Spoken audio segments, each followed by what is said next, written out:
Dwight's relationship with Ava is just, it's a relationship that's, you know, I mean, what would you call it now? It's codependent, you know? That's the modern version of it.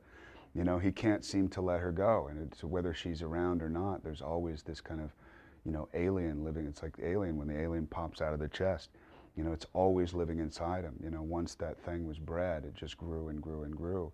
And whether it's dormant or not, it's always inside him now. And then it just gets triggered by her coming back. So, you know, I think it's a very passionate relationship. I think it's a very sexy relationship, but it's an all-encompassing relationship. It's not something that he really has any control over once it has its grip on him, you know. She's great. I mean, she's fantastic. She came in, she has these eyes that are so kind of, I don't know, they put me, threw me off center when I first met her, you know, because she's got this look and you're just like, what's happening?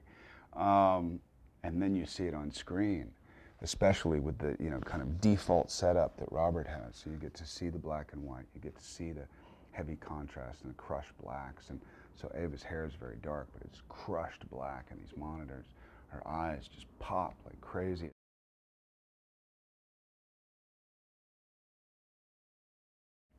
You know, there's a lot of talent and a lot of energy and a lot of kind of childlike mentality of, you know, he's kept this great constant sense of discovery that's wonderful to be around. You know, I would like to think that I'm akin to it, but I'm definitely inspired by very few, but he's one of the major ones. There's no strife there. There's complete trust between the two.